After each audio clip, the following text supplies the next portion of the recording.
Let's talk about Nigel Farage and Reform UK. Farage is a very dangerous politician. I think he's a racist. I think he's a charlatan.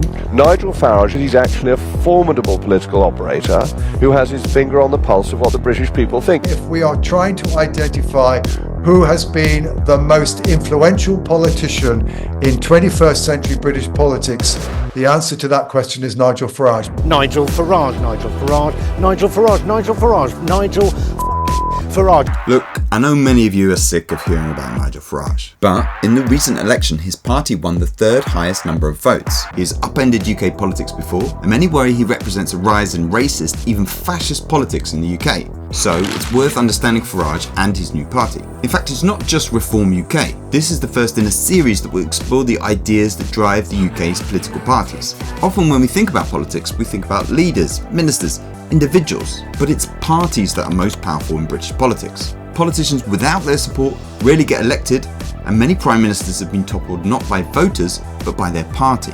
So, join us for part one of the UK's strange political parties.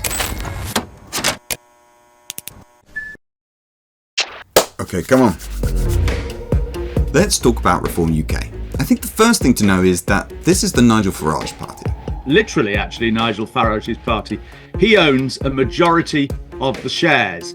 And it's not a traditional party in the sense of members and an annual conference and branches. I mean, they'll have little examples of that, but it is a one-man party. The party has its roots in the Brexit Party, which in turn emerged after Farage abandoned his previous party, UKIP, after it spiralled into a mess of scandals and infighting. And by infighting, I really do mean infighting. So, what should we make of Farage? Well, he's a clever communicator and worker of the media.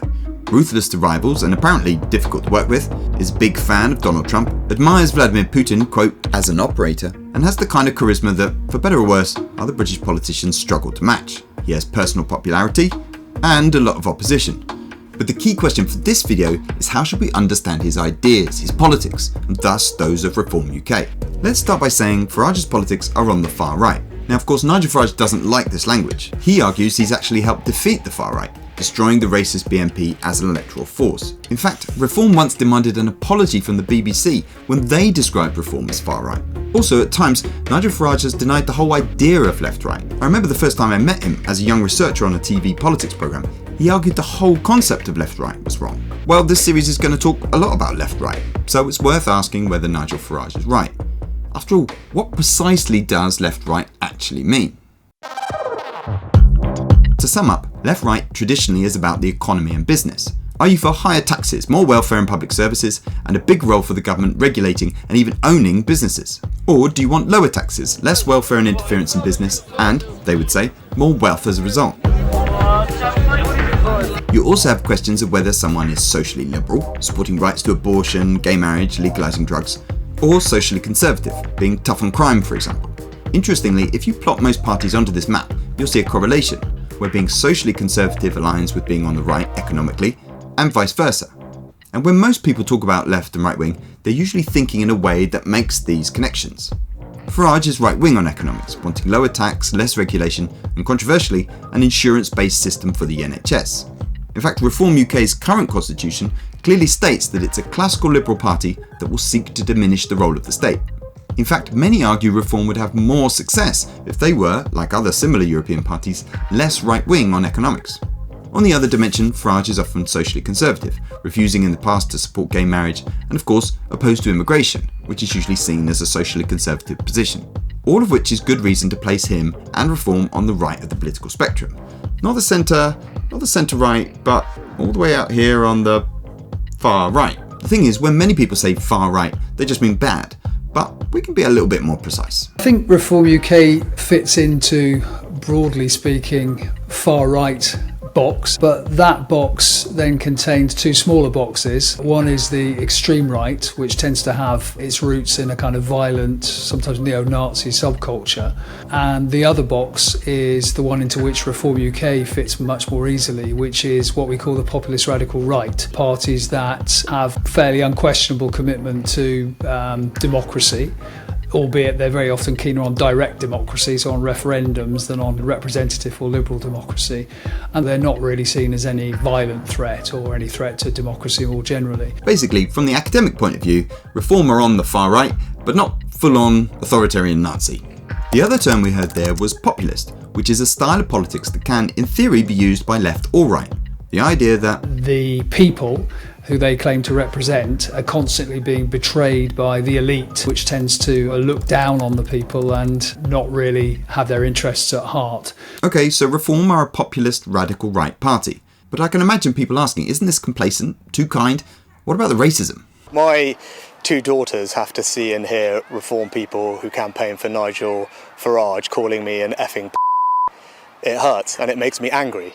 Well, here's the argument why racist doesn't quite capture Farage's politics. First, for years the immigration he's opposed has been from Eastern Europe, white Christian countries.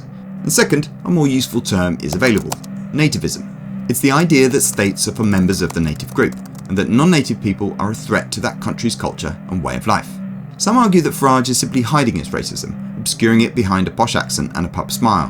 For example, during the 2024 riots, he was happy to stir up conspiracy theories, but he did it behind the guise of just asking questions. I just wonder whether the truth is being withheld from us. But if Farage is truly racist, then the fact he doesn't state it openly is itself revealing. Yes, of course, I said some ridiculous things that Racist things. Not necessarily racist things. Not but things. necessarily racist. Well, it depends how you define it. In fact, there are good political reasons why Farage should stay away from racism. As we've seen, he already has a strong position on the far right, and so anybody who's extreme right or racist already likely supports him. In that sense, he's correct when he says he's destroyed the extreme right parties like the BNP. And if he wishes to expand Reform's vote and achieve the success of parties like National Rally in France, many would say he has to move away from the extremes. This also explains why he dumped UKIP as it became associated with Islamophobia and extremism. I think some people reach for racist, fascist, because they hate Farage, and those are just the strongest words of disdain we have, and that's fine. But personally, I don't think that captures the current reality, though that may change. I think in recent times, there's been a hardened edge to Farage's politics, particularly since he met Trump. For a long time, I defended him against charges of being racist, but I'm beginning to change my mind on that. I think some of the things he said recently about Muslims and some of the comments he's made about immigration do suggest that actually there is a racist element to Farage. And there's a nastier side, I think, to his politics than there used to be. A more arrogant side. Okay, so that's where Reform UK stand politically. The final question is, how important are they? This is interesting because although they got the third highest number of votes in the last election, they only won 5 seats, mostly in seaside towns with lots of working class retirees. And 5 MPs out of a total of 650, well, that's tiny. The reason for this, of course, is the UK's notorious voting system, first past the post, which is key for understanding not just Reform, but the entire UK party system. As you might know, in this system, each constituency sends the person in first place to Parliament and doesn't count any of the remaining votes. Other systems count these votes, but in the UK they're thrown away, which is a problem for smaller parties. If you look at all the votes in the election, Reform UK won 14%, which should translate to around 93 seats, yet they only got 5. Compare that to the Liberal Democrats, who actually got fewer votes than Reform, but many, many more seats. The problem for most smaller parties is that their support tends to be thinly spread across the country, which means that in particular constituencies, they don't tend to get into the kind of 30+%, which you are really going to need in order to stand any chance of winning that particular constituency. Let me explain it like this. In the 1983 election, the number of votes won by Labour and the number won by the Alliance were very similar. Here you can see Labour's vote in that election. Here are the number of seats where they won by over 50%, and obviously if you get more than half the votes, you win the seat. But these seats where candidates were getting 40 to 50%, things are less sure. Even more uncertain here, and less than that, it's just not enough. And now look what happened to the Alliance. Remember, roughly the same number of votes overall, but they're spread out in lots of places where they end up getting just 20 to 30% of the vote, which of course is too low, and very few races where they won in the high numbers that actually mean you win an MP. The result is that even with similar number of votes overall, Labour won 209 seats and the Alliance won just 23. The result of all this is that it's risky for voters to support smaller parties. For example, here in Poole, Labour beat the Conservatives by just 18 votes, with Reform coming third place.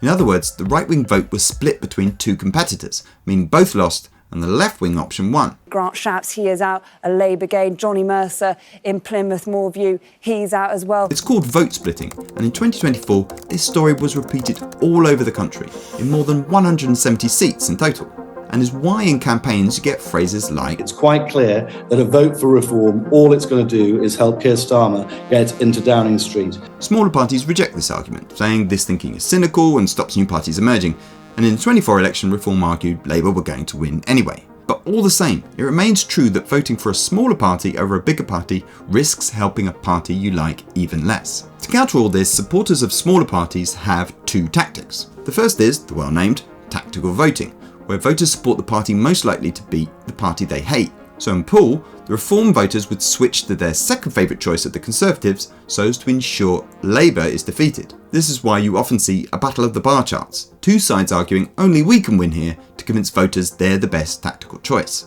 The second tactic is an electoral pact. In fact, in the 2019 UK general election, Farage's party didn't run in many Conservative seats, helping hand the Conservatives a strong majority of 80. That didn't happen in 2024, and the result was a disaster not just for the Conservatives, but for the right in general, a huge landslide for Labour. Since then, Farage has announced plans to democratise Reform UK and to grow it to become the main opposition, even taking over the Conservative Party. What happened in Canada was Reform did a reverse takeover of the Conservative Party. I don't want to join the Conservative Party. I think the better thing to do would be to take it over. Okay, but here's a puzzle.